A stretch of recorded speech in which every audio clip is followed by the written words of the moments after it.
الحمد لله وكفى والصلاة والسلام على عباده الذين اصطفى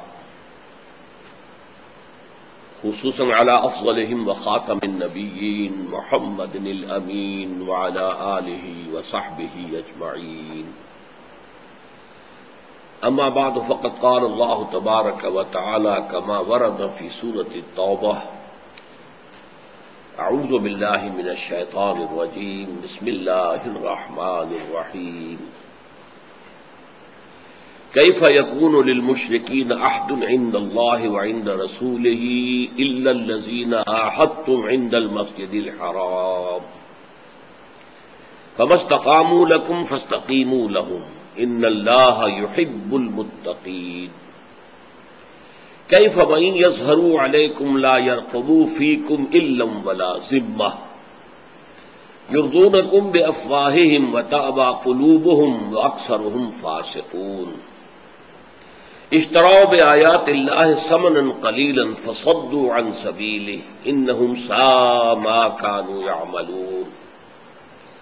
لا يرقبون في مؤمن إلا ولا ذمة وأولئك هم المعتدون. فَإِن تَابُوا وَأَقَامُوا الصَّلَاةَ وَآتَوُا الزَّكَاةَ فَإِخْوَانُكُمْ فِي الدِّينِ وَنُفَصِّلُ الْآيَاتِ لِقَوْمٍ يَعْلَمُونَ. وَإِن نَكَثُوا أَيْمَانَهُم مِّن بَعْدِ عَهْدِهِمْ وَطَعَنُوا فِي دِينِكُمْ فَقَاتِلُوا أَئِمَّةَ الْكُفْرِ إِنَّهُمْ لَا أَيْمَانَ لَهُمْ لَعَلَّهُمْ يَنتَهُونَ. صدق اللہ العظیم. رب اشرح لي صدري ويسر لي امري واحلل عقدة من لساني يفقهوا قولي. اللهم ربنا الهمنا رشدنا واعذنا من شرور انفسنا. اللهم ارنا الحق حقا وارزقنا اتباعه وارنا الباطل باطلا وارزقنا اجتنابه. آمین یا رب العالمین. ہماری آج کی گفتگو کا عنوان ہے غزوہ مکہ یا غزوہ فتح مکہ. اگرچہ سیرت کی کتابوں میں جو عنوان ہوتا ہے اس باب کا وہ فتح مکہ ہوتا ہے، غزوہ کا لفظ استعمال نہیں ہوتا، لیکن بہرحال یہ غزوہ تھا اور اس میں حضور صلی اللہ علیہ وسلم خود شریک تھے. 10,000 صحابہ کرام کا آپ کے ساتھ ایک لشکر تھا. عام جو حالات تھے اس کے اعتبار سے یہ پوری یعنی آپ اسے امید کہیں یا اندیشہ یا خطرہ کہیں، پورا خطرہ موجود تھا کہ زبردست جنگ ہوگی. ان حالات میں یہ جو سورہ توبہ کی 18 آیات ہیں ان میں اصل میں گفتگو ہو رہی ہے اس پس منظر میں کہ بہت سے لوگ ریلکٹنٹ تھے اور وہ مذبذب تھے کہ ہمیں یہ اقدام کرنا چاہیے یا نہیں. اس پر جو پرسویشن ہے اللہ تعالیٰ کی طرف سے جو تاکیدی بات ہے وہ ہے کہ جو ان 2 رکوعوں میں آئی ہے. عجیب بات یہ ہے کہ خود اس سفر کے دوران اور فتح مکہ کے موقع پر جو حالات و واقعات پیش آئے ان کا قرآن مجید میں کوئی ذکر نہیں. میں نے آپ سے عرض کیا تھا کہ ہر معاملے کی ایک ظاہری اہمیت ہوتی ہے، ایک معنوی اہمیت ہوتی ہے. اب عام حالات میں دیکھا جائے تو صلح حدیبیہ کوئی بہت بڑی بات نہیں تھی، بلکہ کچھ نہ کچھ دب کر مسلمانوں نے صلح کی تھی اور اکثر مسلمانوں کے دل مجروح تھے، احساسات مجروح تھے. اسے اللہ نے انا فتحنا لک فتحا مبینا قرار دیا اور اس موضوع پر 4 رکوعوں پر مشتمل ایک پوری سورت قرآن میں آئی. جبکہ عام لوگوں کی نگاہ میں فتح مکہ بہت بڑا واقعہ ہے، بہت بڑا واقعہ ہے، بہت بڑا واقعہ ہے. لیکن اس پر جیسا کہ میں نے عرض کیا سوائے ان 18 آیات کے کہ جن میں ترغیب ہے، ہمت نہ ہارو، اپنے کمر ہمت کو کسو، مختلف قسم کے وسوسے جو تمہارے دلوں میں آ رہے ہیں ان کو ہٹاؤ اور جو بھی اب اللہ کے رسول کا فیصلہ ہے اس کے مطابق آمادہ عمل ہو جاؤ. یہ ساری ترغیب، تشویق اور تنقید بھی ہے کہ تم کیا سوچتے ہو، تمہارے خیالات غلط ہیں. تو یہ ہے، لیکن اس کے بعد جو کچھ پیش آیا ہے اس موقع پر اس کا کوئی ذکر قرآن مجید میں نہیں ہے. تو یہ میں صرف توجہ دلانا چاہتا ہوں کہ واقعات کی ایک ظاہری اہمیت ہوتی ہے، ایک معنوی اہمیت ہوتی ہے. تو اس کی ایک بڑی نمایاں مثال ہے کہ صلح حدیبیہ کی بہت بڑی معنوی اہمیت تھی، جبکہ ہمارے نزدیک ظاہری اعتبار سے فتح مکہ کی بہت بڑی اہمیت ہے. اب یہاں یہ سمجھنا چاہیے کہ کون لوگ تھے کہ جو اس معاملے میں ریلیکٹنٹ تھے اور جو اس معاملے کے اندر مذبذب تھے کہ یہ کام ہمیں نہیں کرنا چاہیے. ان میں در حقیقت یوں سمجھیے کہ ایک تو وہ لوگ تھے کہ جو منافقین، جن کے بارے میں تو ہمیں سب معلوم ہی ہے کہ انہیں اپنی جانوں کا جو ہے وہ ہمیشہ خطرہ محسوس ہوتا تھا، لہذا وہ جان پیاری تھی. تو وہ شدید مخالف تھے کہ یہ کام نہیں کرنا چاہیے، تمہارا دماغ خراب ہو گیا ہے، تم شیر کی کچھار میں جا رہے ہو، داخل ہو رہے ہو. وہ قریش ہیں، قریش پورے عرب کے سردار ہیں، تو سوچو تو صحیح اتنا بڑا خطرہ کیوں مول لے رہے ہو. تو منافقین کا یہ طرز عمل جو ہے ظاہر بات ہے کہ وہ تو اظہر من الشمس ہے. پھر یہ کہ انہیں اپنی جان و مال کی محبت کے علاوہ ان میں سے بعض حضرات کے وہاں پر عہد و پیمان بھی تھے، کچھ لوگوں کے ساتھ حلیف ہونے کا تعلق بھی تھا. اچھا، ان کے ساتھ بھی وہ چاہتے تھے کہ کوئی ایسی جو ہے پیش نہ آ جائے صورتحال کہ ان کو کوئی شدید نقصان پہنچ جائے. لیکن اس کے ساتھ ہی نیکی کا ایک روایتی تصور بھی حائل تھا، اور اس میں میں سمجھتا ہوں کہ بہت سے صادق الایمان لوگ بھی شامل تھے جن کا کہ ایمان قدر کمزور تھا، لیکن تھے صادق الایمان، سچے تھے، مومن تھے. ان میں ایک بات تو یہ آڑے آ رہی تھی ان کے کہ یہ حرم کی طرف ہم پیش قدمی کریں گے، وہاں اگر خوریزی ہوئی یہ تو امن کی جگہ ہے، حرم ہے. حرم کی جو بھی عزت اور وقار چلا آ رہا تھا صدیوں سے، ایام جاہلیت میں بھی، وہ بھی ان کے قدم روک رہا تھا کہ یہ اہل مکہ کے خلاف اقدام اگر کیا گیا تو اس کے معنی کیا ہوں گے کہ ہم حرم پر حملہ آور ہو رہے ہیں.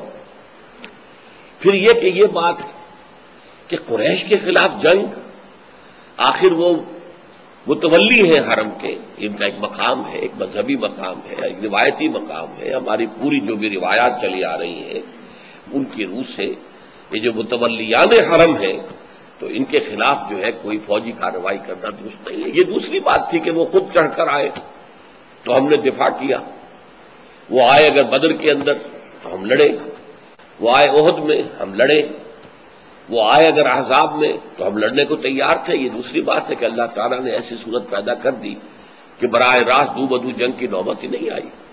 لیکن اب خود اقدام کر کے جانا مکے کی طرف، تو یہ تو بات کو صحیح معلوم نہیں ہوتی کہ یہ متولی ہے حرم کے.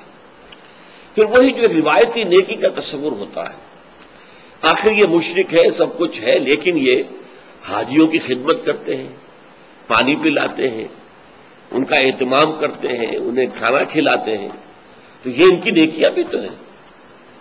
اس اعتبار سے انہوں نے جو حرم کو آباد کر کے رکھا ہوا ہے، یہ ان کا ایک جو ہے ہمارے نزدیک ایک ان کا بہرحال ایک ایسا کریڈٹ ہے کہ جس کا لحاظ رکھا جانا چاہیے. اور پھر کچھ لوگ ایسے ہوتے بھی ہیں کہ وہ جنگ سے فطرتاً گریزاں ہوتے ہیں. وہ کہتے ہیں صلح کے اعتبار سے جو بات ہو جائے وہ سب سے اچھی بات ہے.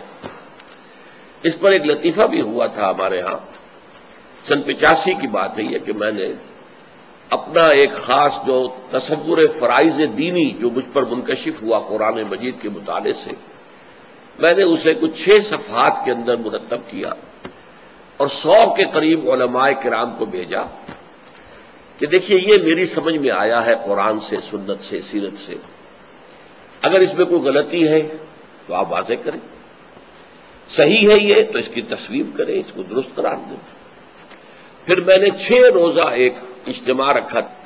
صبح کے اوقات میں ہمارے تنظیم کے اجتماعات ہوتے تھے اور شام کو پھر وہ ایک ایک جو بھی علماء آئے جن کو ہم نے دعوت دی کہ آئیں یہاں پر آ کر اور یہاں پر اپنا خیال جو ہے لوگوں کے سامنے ظاہر کریں، مجھ پر تنقید کریں. بالکل میرے ساتھی موجود ہوں گے، انہیں بتائیے کہ میں جو ہے انہیں غلط راستے پر لے کر جا رہا ہوں اگر آپ کے خیال میں وہ راستہ غلط ہے.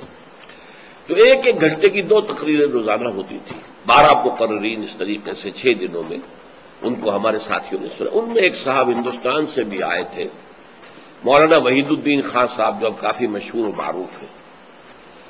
انہوں نے میرے اس موضوع پر تو گفتگو کوئی نہیں کی، لیکن 1 گھنٹے کی تقریر کی کہ صلح بہتر ہے، جو کچھ ہوا صلح سے ہوا، دیکھیے صلح حدیبیہ سے ہوا، صلح حدیبیہ سے ہوا، صلح حدیبیہ سے سارے راستے کھلے، جنگ سے کچھ حاصل نہیں ہوتا۔ 1 گھنٹے کی تقریر جب انہوں نے کر لی تو میں اس پورے 6 دن کے پروگرام میں، اگرچہ صدارت میری تھی لیکن میں بالکل خاموش رہا تھا، میں نے کسی سے کوئی سوال بھی نہیں کیا تھا۔ عام لوگوں کو اجازت تھی کہ وہ سوال کریں مقررین سے، صرف ان سے میں نے، وحید الدین خان صاحب سے میں نے اجازت لے کر کے میں ایک چھوٹا سا سوال کرنا چاہتا ہوں۔ اگر صلح اتنی ہی اچھی چیز ہے جتنی آپ کہہ رہے ہیں، اور جنگ اتنی ہی بری چیز ہے جتنی آپ کہہ رہے ہیں، تو جب صلح حدیبیہ کے بعد قریش اور ان کے ایک حلیف قبیلے کی طرف سے صلح ٹوٹ گئی، اور پھر قریش کا سردار خود چل کر مدینے آیا کہ صلح کی تجدید کر لیجئے، اور وہ سفارشیں ڈلوا رہا ہے اور وہ یوں سمجھیے خوشامدیں کر رہا ہے، تو حضور نے صلح کیوں نہیں کی؟ مبہوت ہو کر رہ گئے، کوئی جواب نہیں تھا۔ جواب دیا 2 لفظوں میں، وہ بھی انگریزی کے لفظ، نو کمنٹس۔ یہ ہوتا ہے کہ وہ لاجواب ہو گئے۔ تو یہ بھی ایک ذہنیت ہے کہ جنگ اچھی چیز نہیں ہے، حالانکہ جنگ اگر ایک اعلیٰ مقصد کے لیے ہو، جنگ آزادی حاصل کرنے کے لیے ہو۔ آج امریکہ جو جنگ کے اتنا مخالف ہوا ہے، وہ مسلمانوں کو دہشت گرد کہتا ہے، کیا انہوں نے آزادی کی جنگ نہیں لڑی تھی انگریزوں کے خلاف؟ کیا انہوں نے اپنے ہاں غلامی کے انسٹیٹیوشن کو ختم کرنے کے لیے سول وار نہیں لڑی تھی؟ اب وہ جنگ نہیں مسلط کر رہے ہیں پورے مڈل ایسٹ کے اوپر اپنا نظام نافذ کرنے کے لیے؟ تو بہرحال یہ چند باتیں تھیں جس کی وجہ سے کہ بہت سے حضرات جو ہے وہ مذبذب بھی تھے، متردد بھی تھے، اور ان کی طبیعت آمادہ نہیں تھی۔ اس میں بلکہ ایک صحابی سے ایک بہت بڑی خطا بھی واقع ہو گئی۔ حضرت حاطب ابن ابی بلتعہ، ایک مہاجر پرانے ساتھی حضور کے، ان کے رشتہ دار گھر والے ابھی تک مکے میں تھے۔ انہیں اندیشہ ہوا کہ اگر یہ بھٹی جو ہے جنگ کی مکے اور اس کے آس پاس کے علاقے میں کہیں دہک گئی تو پتہ نہیں میرے بچوں کا، میرے اہل و عیال کا کیا حشر ہوگا۔ تو قریش پر احسان دھرنے کے لیے حضور نے تو اس کو کہا ہوا تھا کہ یہ راز ہے، اس کو بالکل عام نہ کیا جائے کہ ہم مکے کی طرف پیش قدمی کرنے والے ہیں۔ انہوں نے ایک خط لکھ کر قریش کے کچھ لوگوں کو خبر دے دی کہ محمد صلی اللہ علیہ وسلم اب تم پر چڑھائی کا ارادہ کر رہے ہیں اور حملہ آور ہوا چاہتے ہیں۔ یہ خط ایک عورت کو دے دیا کہ یہ ذرا مکے پہنچا دو۔ حضور کو وہی سے اطلاع ہو گئی۔ حضرت علی اور ایک اور ساتھی، غالباً حضرت عباس، میں یقین سے نہیں کہہ سکتا، ان دونوں کو حضور نے فرمایا دیکھو جاؤ، تیزی کے ساتھ جاؤ، فلاں جگہ پر مکے اور مدینے کے درمیان ایک مقام پر ایک عورت مقیم ہے، اس کے پاس ایک خط ہے، وہ خط لے کر آؤ۔ یہ پہنچے تیزی کے ساتھ اور وہ عورت وہاں موجود تھی۔ اس سے پوچھا کہ جو خط تمہارے پاس ہے ہمارے حوالے کر دو۔ انہوں نے کہا نہیں، قسمیں کھا گئی، میرے پاس کوئی خط نہیں ہے۔ حضرت علی نے سخت بات کہی، دیکھو تم اگر نہیں دو گی سیدھے ہاتھوں تو ہم تمہیں برہنہ کر کے تمہاری تلاشی لیں گے۔ اس پر اس عورت نے اپنی چٹیاں کھولی اور بالوں کے اندر چھپایا ہوا خط دے دیا۔ یہ تھا حاطب ابن ابی بلتعہ کی طرف سے قریش کے کچھ لوگوں کے نام، وہ لے کر خط آ گئے۔ تو حضرت عمر رضی اللہ تعالیٰ عنہ نے حضور سے یہ بھی عرض کیا، حضور مجھے اجازت دیجیے کہ میں حاطب کی گردن مار دوں، اس نے اتنا بڑا جرم کیا، رسول کا راز افشا کیا ہے، اور یہ ایک طرح کی غداری ہے۔ حضور نے فرمایا نہیں عمر، حاطب تمہیں معلوم ہے کہ بدری صحابی ہے، بدر میں حصہ لے چکا ہے، اور اہل بدر جو ہے ان کے اللہ تعالیٰ تمام خطائیں معاف کر چکا ہے۔ تو یہ بھی ایک اہم واقعہ اسی فتح مکہ کے ضمن میں ہوا ہے۔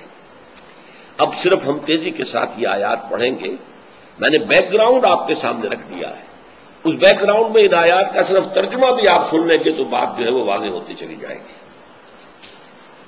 کیف یکون للمشرکین عہد عند اللہ وعند رسولہ الا الذین عاہدتم عند المسجد الحرام۔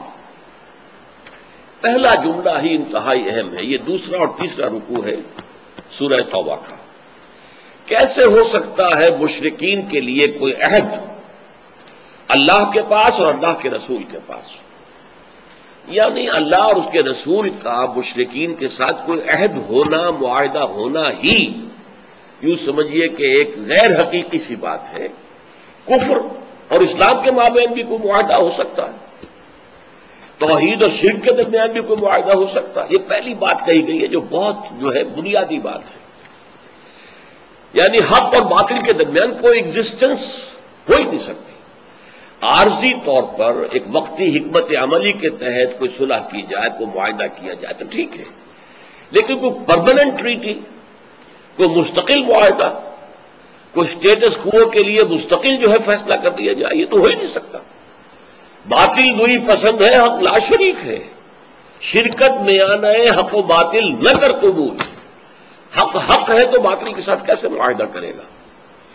وہ تو دوسری بات ہے۔ حق اہل حق جو ہے ان کے پاس طاقت نہیں ہے، کمزور ہے، وہ کوئی دب کر صلح کریں، کوئی اپنی حفاظت کے لیے صلح کریں، اپنے بچاؤ کے لیے صلح کریں، یا جب ایک جد و جہد ہو رہی ہے، اس جد و جہد کے مختلف مراحل میں سے کسی مرحلے پر حکمت عملی کا تقاضا یہ ہو کہ ان سے معاہدہ کیا جائے، یہ دوسری بات ہے۔ لیکن یہ ہوں گی عارضی چیزیں۔ کوئی مستقل معاہدہ اللہ اور اس کے رسول اور مشرکین کے مابین ہونا، یہ اس کا کوئی امکان نہیں ہے۔ کیف یکون للمشرکین عہد عند اللہ وعند رسولہ، کیسے ہو سکتا ہے مشرکین کے لیے کوئی عہد اللہ اور اس کے رسول کے پاس؟ اب یہاں استثناء کیا، الا الذین عاہدتم عند المسجد الحرام۔ ہاں، اس کا استثناء ہے جو تم معاہدہ مسجد حرام کے قریب کر کے آئے ہو۔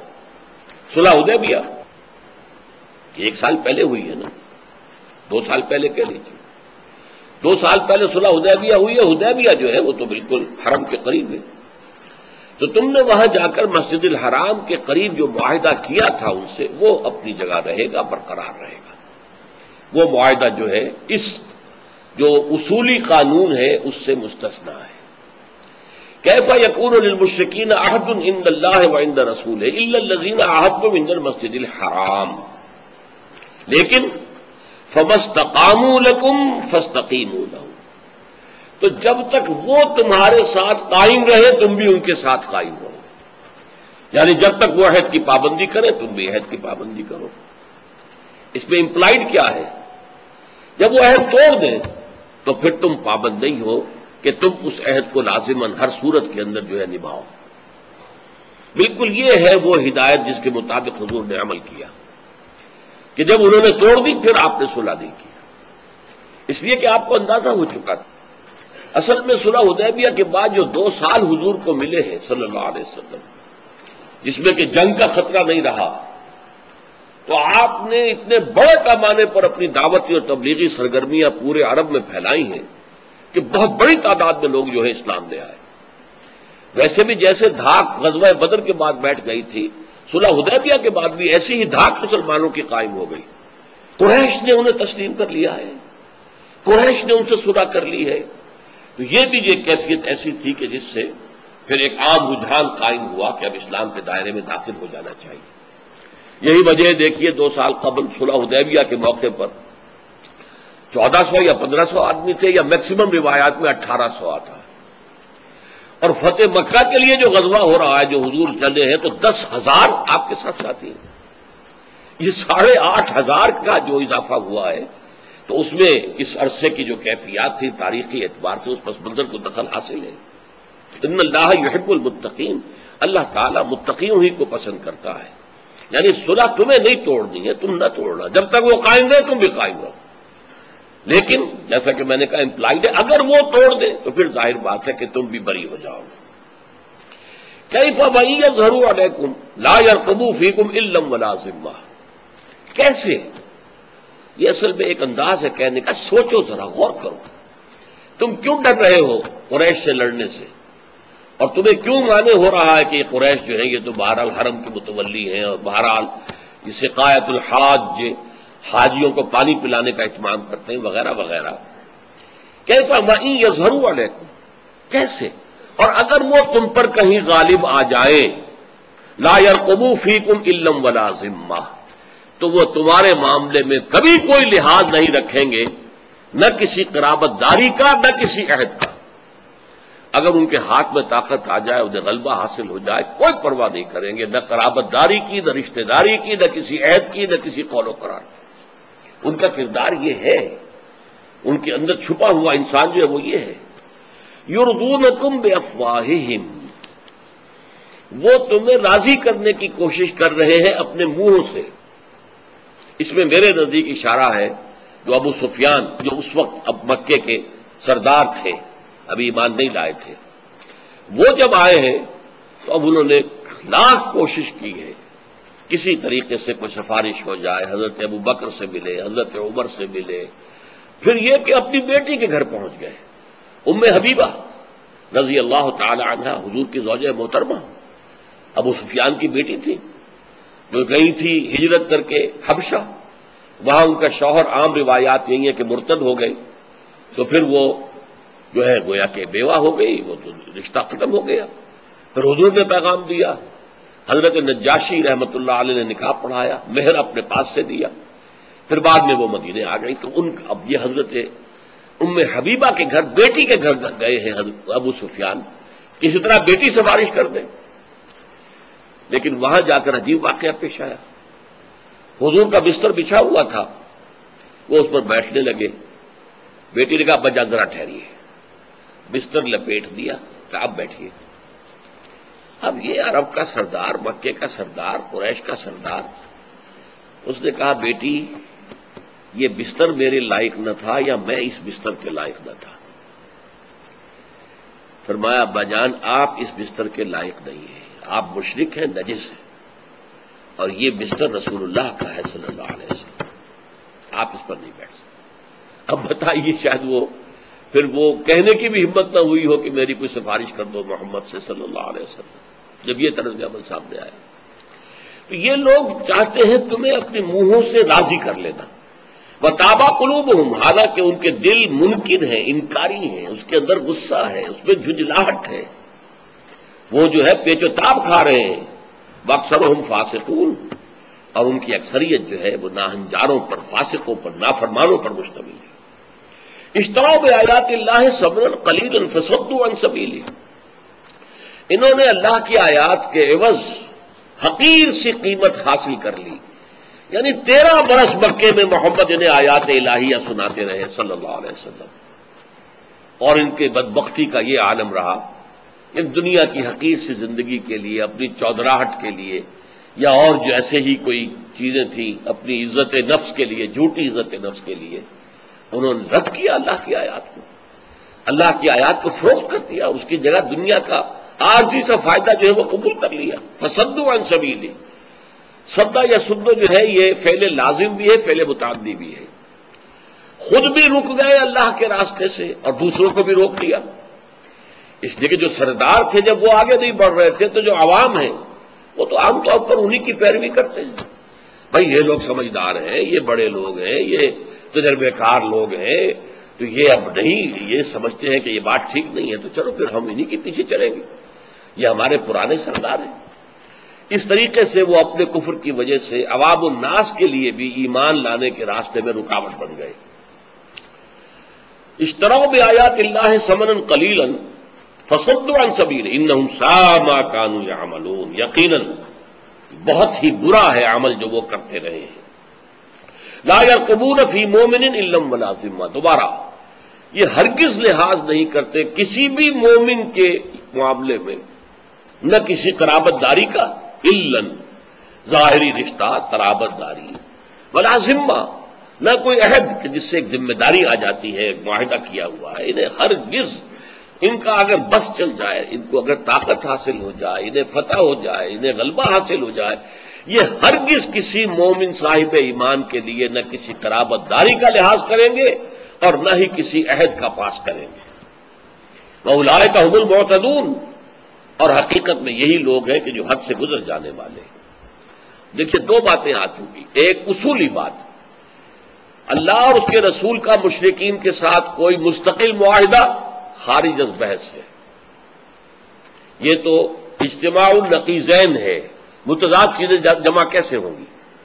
توحید اور شرک کے درمیان کوئی معاہدہ ممکن نہیں، مستقل معاہدہ، ابدی معاہدہ، کوئی سٹیٹس کو کوئی نہیں، اسی طریقے سے دوسری بات یہ کہہ دی کہ ان لوگوں کا اپنا کردار یہ ہے کہ اگر ان کا قابو چل جائے، کسی مومن کے حق میں نہ یہ رشتہ داری کا لحاظ اور پاس کریں گے اور نہ ہی کسی عہد اور کسی معاہدے کی پرواہ کریں گے، یہ ان کا کردار ہے۔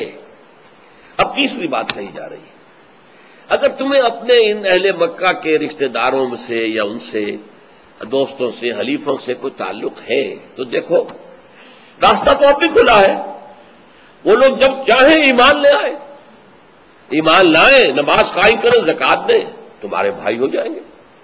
اللہ نے کوئی راستہ بند تو ابھی نہیں کیا ہے۔ فرمائے فَإِن تَابُوا وَأَقَامُوا الصَّلَاةَ وَآتَوُا الزَّكَاةَ فَإِخْوَانُكُمْ فِي الدِّينِ، تو اگر وہ توبہ کر لیں، رجوع کریں اپنے طرز عمل سے، باز آ جائیں اپنے اس طرز عمل سے، اور نماز قائم کریں اور زکات ادا کریں، پھر وہ تمہارے بھائی ہو جائیں گے دین میں۔ تو مطلب یہ کہ ایسا نہیں ہے کہ ان کے لیے دروازہ بالکل بند کر دیا گیا، دروازہ کھلا کبھی بھی کچھ۔ اور آپ کو معلوم ہے کہ اس کے بعد ابو سفیان بھی فتح مکہ سے ایک رات پہلے آ کے ایمان لے آئے، باہر جو وہاں پر مسلمانوں کا پڑاؤ تھا وہاں آئے ہیں اور آ کر کلمہ شہادت پڑھا، ایمان لے آئے۔ تو اس اعتبار سے راستہ کھلا ہوا، اور حضور نے پھر ابو سفیان کے گھر کو دارالامان قرار دے دیا۔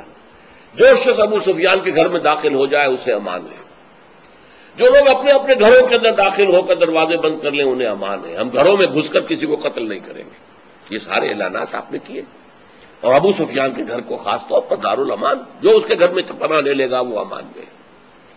تو فرمایا راستہ کھلا ہے، فَإِن تَابُوا وَأَقَامُوا الصَّلَاةَ وَآتَوُا الزَّكَاةَ فَإِخْوَانُكُمْ فِي الدِّينِ، پھر وہ تمہارے بھائی ہیں دین میں۔ وَنُفَصِّلُ الْآيَاتِ لِقَوْمٍ يَعْلَمُونَ، اور ہم نے اپنی آیات کی تفصیل بیان کر رہے ہیں ان لوگوں کے لیے جو علم رکھتے ہیں، غور کریں، سوچیں۔ وَإِن نَكَثُوا أَيْمَانَهُمْ، اب آ گئی وہ بات، اگر یہ توڑ دیں اپنی قسموں کو، خلاف ورزی کریں اپنے معاہدے کی، جیسے کہ فی الواقع ہو گیا۔ ہوا کیا تھا، میں نے آپ کو بتایا تھا کہ صلح حدیبیہ کے وقت بنو خزاعہ حضور کے ساتھی بن گئے، حلیف بن گئے، بنو بکر یہ قریش کے ساتھی بن گئے۔ اس کے بعد ہوا یہ کہ بنو بکر کے کچھ لوگوں نے رات کو حملہ کیا بنو خزاعہ پر، اور قریش کے بھی کچھ لوگوں نے اپنے چہرے ویرے ڈھانپ کر، اپنی جو آئیڈینٹی ہے اس کو چھپا کر ان کا ساتھ دیا۔ اور وہ ظاہر بات ہے کہ وہ تو بالکل اطمینان سے تھے، بنو خزاعہ کے تو صلح ہو گئی ہے، لہذا کوئی خطرہ نہیں ہے، آرام سے سو رہے تھے، ان کا بڑا نقصان ہو گیا۔ وہ پھر دہائی دیتے ہوئے مدینے میں پہنچ گئے کہ یہ ہمارے ساتھ معاملہ کیا ہے، اس کا مطلب ہوا کہ صلح ٹوٹ گئی۔ اس کے بعد ابو سفیان چل کر آئے، انہیں اندازہ ہو گیا تھا کہ اب ہم مقابلہ نہیں کر سکتے محمد کا صلی اللہ علیہ وسلم، we are no match to ہم ناؤ، کوئی نہیں، لہذا عافیت اسی میں ہے کہ صلح کی تجدید کر لو، معافی مانگ لو، جو بھی ہو گیا ہے نقصان ہمارے حلیفوں کے ہاتھوں اس کی تلافی کر دو، دیت دے دو جو بھی مقتول ہو گئے ان کی۔ لیکن حضور نے بات سنی ہی نہیں، یعنی سن کر رد کرنا دور کی بات ہے، سنی ہی نہیں آپ نے بات۔ تو فرمایا وَإِن نَكَثُوا أَيْمَانَهُم مِّن بَعْدِ عَهْدِهِمْ، پھر اگر وہ توڑ دیں اپنی قسموں کو اس کے بعد کہ انہوں نے عہد پختہ کر لیا، وَطَعَنُوا فِي دِينِكُمْ، اور تمہارے دین پہ حملہ کریں، حملہ آور ہو جائیں، فَقَاتِلُوا أَئِمَّةَ الْكُفْرِ، تو جنگ کرو ان کفر کے اماموں سے۔ یہ لفظ بہت اہم ہے، کفر کے امام قریش تھے۔ ویسے تو یہ کہ سارا عرب جو ہے مشرکین پر مشتمل تھا، ان مشرکین میں قریش کی حیثیت کیا تھی؟ ائمۃ الکفر، امام، اس لیے کہ متولی تھے حرم کے، اور اس حرم میں تمام قبیلوں کے خدا رکھے ہوئے تھے۔ اور قریش جو ہے چاہے کوئی فارمل گورنمنٹ نہیں تھی، کوئی حکومت نہیں تھی عرب میں، لیکن یہ کہ انہیں وہ حیثیت حاصل تھی کہ جو حکمرانوں کو ہوتی ہے، انہیں وہ پریولیجز حاصل تھی جو کسی اور کو حاصل نہیں تھی، ان کے کاروان پر، ان کے قافلے پر کوئی حملہ نہیں کر سکتا تھا۔ اس اعتبار سے وہ یا کہ بے تاج بادشاہ تھے عرب کے۔ فقاتلوا ائمۃ الکفر، اور ظاہر بات ہے کہ جب تک جڑ سے کسی درخت کو نہ کاٹا جائے وہ دوبارہ جو ہے وہ بن جائے گا، جڑ سے اکھاڑنا چاہیے۔ تو یہ جو امام ہے کفر کے قریش، ان سے جنگ کرو، یہ ہے در حقیقت کلائمیکس اس کا کہ جو بھی کوئی جھجک تھی، کوئی تردد تھا، کوئی تذبذب تھا، جو بھی کچھ لوگوں میں مختلف اسباب سے تھا جو میں آپ کو بیان کر چکا ہوں، اب اس کے ضمن میں آخری حکم آ گیا، فقاتلوا ائمۃ الکفر انہم لا ایمان لہم لعلہم ینتہون، تو قتال کرو، جنگ کرو ان کفر کے اماموں سے، یقیناً ان کی کوئی قسمیں نہیں ہے، ان کا کوئی پاس نہیں ہے، ان کا کوئی عہد کا اعتبار نہیں ہے، لعلہم ینتہون، شاید کہ یہ باز آ جائیں۔ یہ بڑا ایک لطیف سا نکتہ ہے کہ تم چڑھائی کرو تو صحیح، شاید کہ وہ بغیر لڑے بڑے جو ہے وہ سرنڈر کر دیں، باز آ جائے، لہذا تم خواہ ان وسوسوں کو ذہن میں نہ آنے دو، اور اللہ کا نام لے کر جو بھی محمد الرسول اللہ صلی اللہ علیہ وسلم کا ارادہ ہے اس کے مطابق عمل کرو۔ بارک اللہ لی ولکم فی القرآن العظیم ونفعنی وإیاکم بالآیات والذکر الحکیم۔